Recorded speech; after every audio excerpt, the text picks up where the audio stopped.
Mr. President, thank you very much for taking time to talk to us. Thank you. You have just announced a drawdown of U.S. troops from Afghanistan. How should the Afghan people perceive this withdrawal? Well, I think what it signals is the success of the surge that we put in a year and a half ago. And it also signals the seriousness with which we take transition. In 2009, I announced that we would send an additional 30,000 troops in. And our goal was very specific. We were going to blunt the momentum of the Taliban that was taking on more and more control of the country. And we were going to use that time to make sure that we were training Afghan security forces so that Afghans would have the capacity to secure their own country. We've made enormous progress during that time. And so what we've seen is an additional 100,000 Afghan forces trained. We've seen areas like Kandahar and Helmand wrested away from the Taliban so that communities can feel more secure and more safe. And what we now are doing is going to remove 10,000 troops by the end of this year, an additional 23,000 by the end of next summer. We'll get back down to the levels that we were before the surge. And then we'll continue to transition as Afghan forces stand up with the goal of completing this transition by 2014. Beyond 2014, though, we want to make sure that we maintain the strong relationship with the Afghan people and the Afghan government. We won't have the same military presence, but what we hope on economic and development agendas that we're going to continue to work with Afghans as we have. What kind of impact do you think it'll have on the NATO allies? For example, how would you ensure that the NATO allies themselves don't rush for the exits and in a sense get out of the country before we do? Well, we actually made sure that we consulted closely with our NATO allies before making the decision. I've subsequently discussed this with the Secretary General of NATO, as well as some of the key contributing countries, and they all recognize that what we did was put in a surge.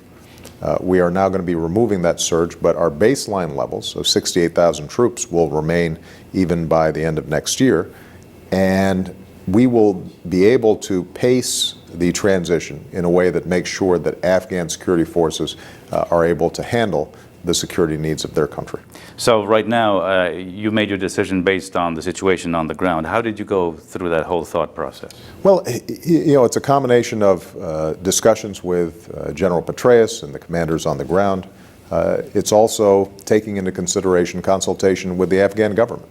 And one of the key issues here is making sure that we strike the right balance, letting the Afghan people know that we want a sovereign Afghanistan that is secure, and we recognize that the more Afghan responsibility exists, the better off everybody's going to be. But also making sure that we don't rush it so quickly that Afghans find themselves overrun once again. And I think that the numbers that we arrived at strike the right balance. It's consistent with a phased transition process, which allows us to still partner with Afghans. But keep in mind that already there are Afghans out there every day who are fighting the fight, Afghans who are dying on behalf of their country and their freedom and their dignity. And what we want to make sure of is that we continue to be a good partner with that process, but we want to also send a signal to the Afghan people, this is your country ultimately, and you're going to have responsibilities. You mentioned the Afghan government, and President Karzai has been quite critical of the United States and NATO.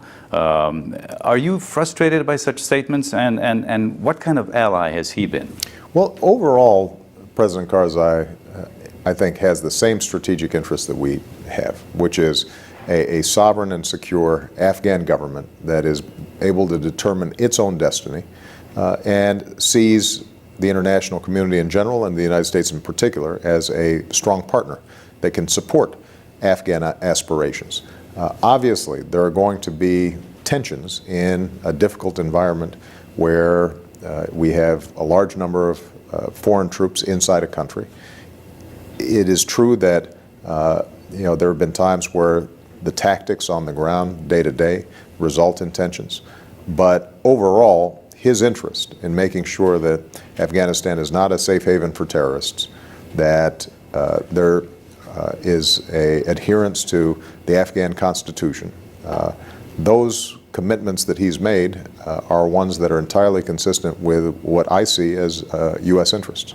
We've talked about the European allies, NATO, and as you know, there is a weariness of war fatigue in Europe. And do you sense the same war fatigue here? And what do you do to take care of such weariness? Well, look, there's no doubt that after almost 10 years of war in Afghanistan, that the toll in terms of lives lost and money spent is going to wear on people.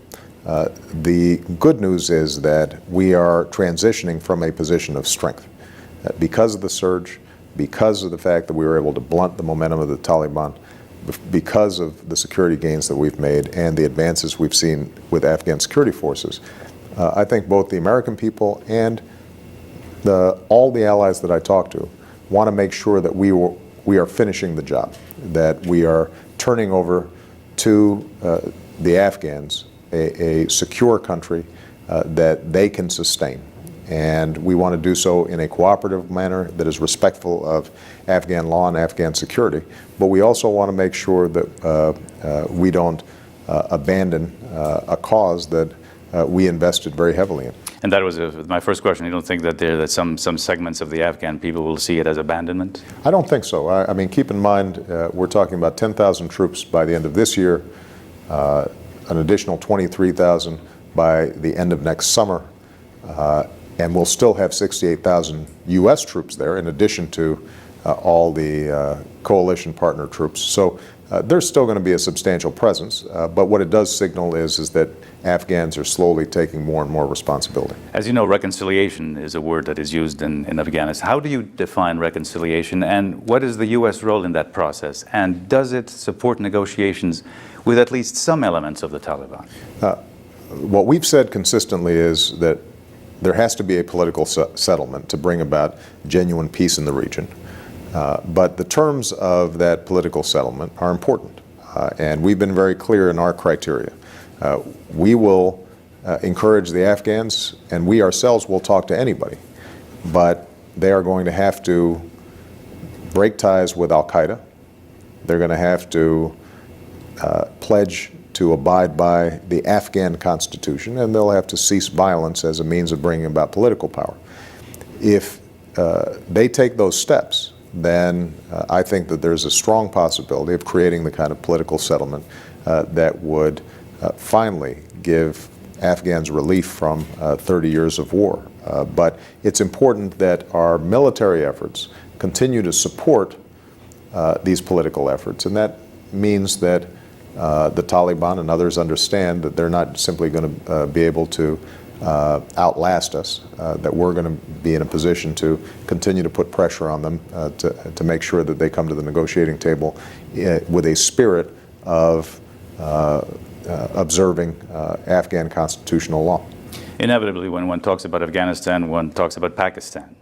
And now that we're beginning the withdrawal from Afghanistan, has the focus now shifted on Pakistan? Well, I think the focus shifted to Pakistan, or at least my view 2 years ago was that you had to look at Afghanistan and Pakistan as part of a similar problem. That border region in which extremist elements had taken control and were providing al-Qaeda safe haven from which to launch attacks into Afghanistan, into Pakistan, and around the world. And so we've sought to strengthen cooperation with Pakistan.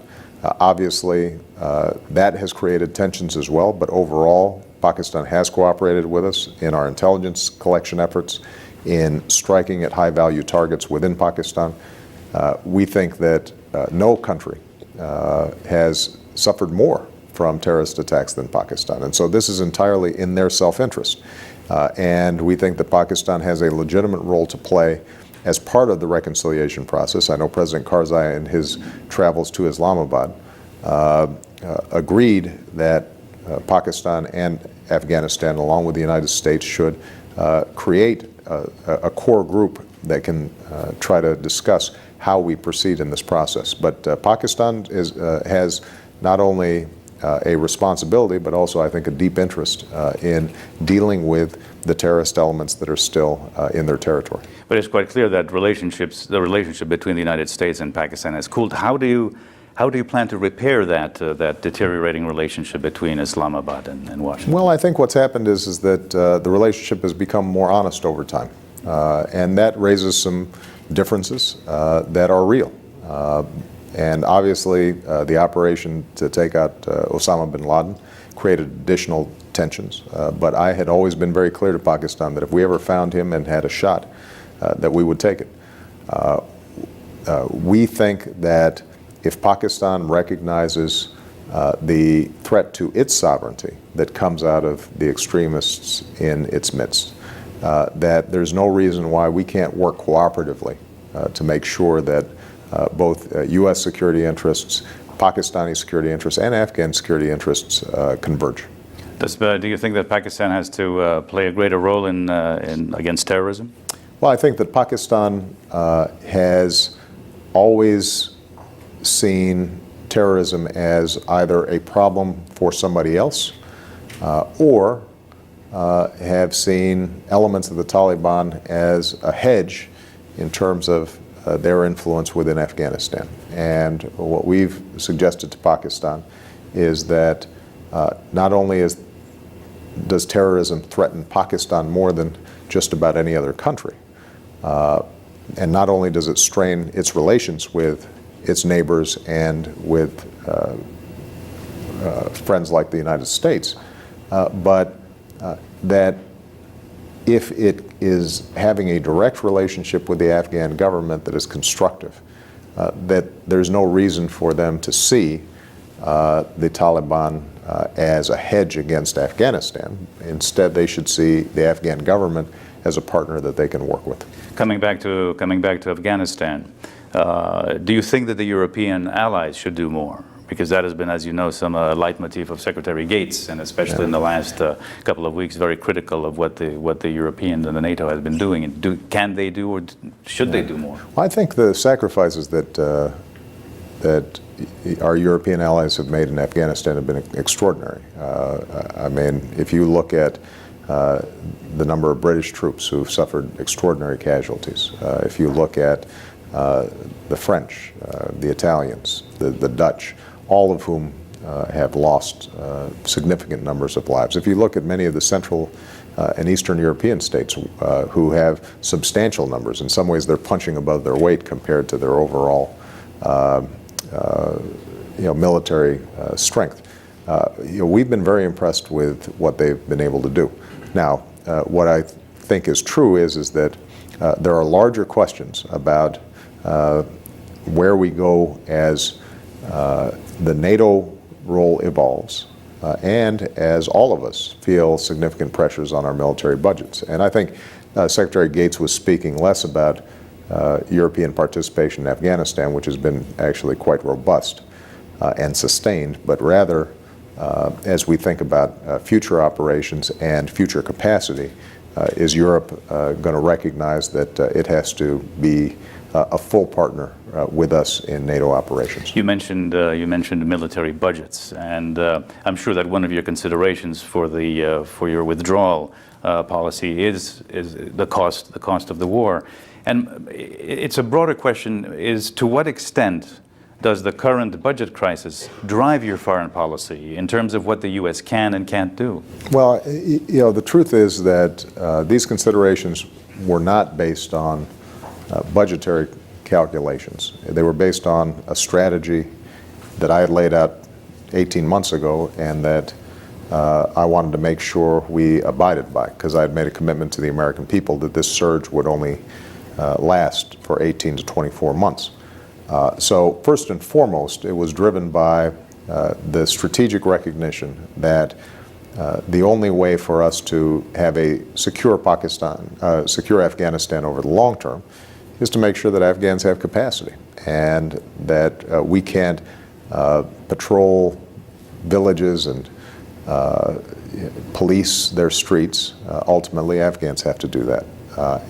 Now, what is no doubt true is that the United States has carried an enormous burden financially from not only the Afghan war but the Iraq war. And one of the arguments that I made in talking to the American people about this drawdown is that our strength, our power, has always been based, first and foremost, on our own economic strength and prosperity.